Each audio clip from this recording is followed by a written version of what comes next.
Welcome back, dear students. In the last session, we have seen what is glycolysis and how aerobic glycolysis is occurring. In that particular class, I have mentioned that glycolysis is both aerobic and anaerobic. Means glycolysis can occur in the presence of oxygen as well as in the absence of oxygen. So we have seen aerobic glycolysis, and in this particular lecture, we are going to see anaerobic glycolysis. First of all, site.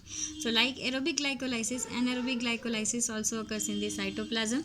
And another important feature is it occurs in the absence of oxygen. Now, anaerobic glycolysis can give you two type of end product, either alcohol or lactic acid, depending upon the organism where it is occurring. If it is occurring in a bacteria, end product will be lactobacillus bacteria. End product will be lactic acid, in which pyruvate will be converted into lactate.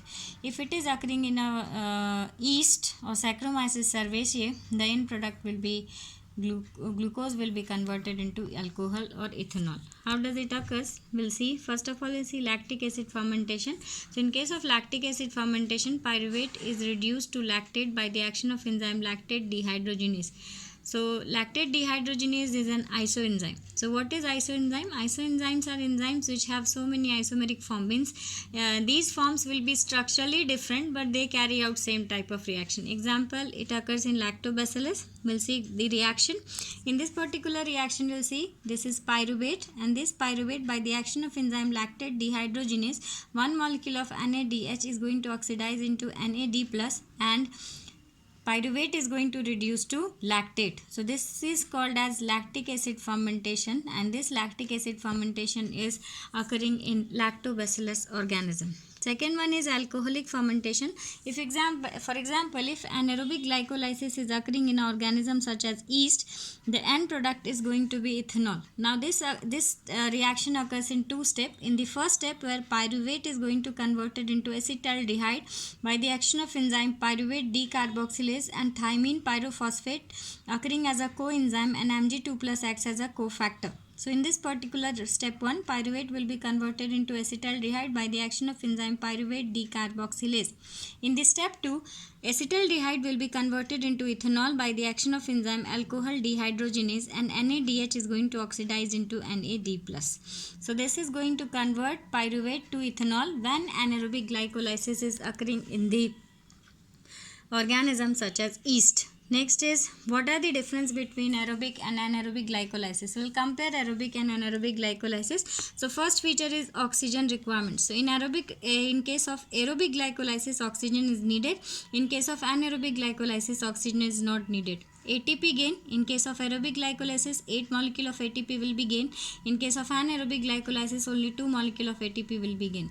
Type of cells. So aerobic glycolysis is occurring in eukaryotes, and anaerobic glycolysis is mostly occurring in prokaryotic cells. Some exception are yeast, where alcoholic fermentation is occurring. End product of aerobic glycolysis is pyruvate. End product of anaerobic glycolysis will be lactate or ethanol, depending upon the species where it is occurring. Next, we'll see energetics of glycolysis. So first we'll see energetics of aerobic glycolysis. So let us see. In case of step 1 of glycolysis, one molecule of ATP will be used. The enzyme is hexokinase, where glucose is converted into glucose 6-phosphate. So minus 1 ATP molecule. Like that, step 3 also one molecule of ATP will be used. So there is loss of one molecule of ATP in step 1 and step 3. In reaction number 6, there will be gain of 2 molecule of NADH. Now, if oxygen is present, this NADH will enter into electron transport chain, and it is going to give you 6 molecule of ATP. Now, reaction number 7, there will be gain of 2 molecule of ATP, and the last step there will be gain of another 2 molecule of ATP. So, total gain of ATP is 6 plus 2 is equal to 10 molecule of ATP, out of which 2 molecule of ATP are used in step number 1 and step number 3 respectively. So, total gain of ATP is 8 molecule of ATP when we are considering aerobic glycolysis. Now we'll see energetics of anaerobic glycolysis. So in anaerobic glycolysis, the same way, reaction number 1 will be utilizing 1 molecule of ATP. Reaction number 3 will be utilizing 1 molecule of ATP. In reaction number 7, there will be production of 2 molecule of ATP, and reaction number 10, there will be production of 2 molecule of ATP.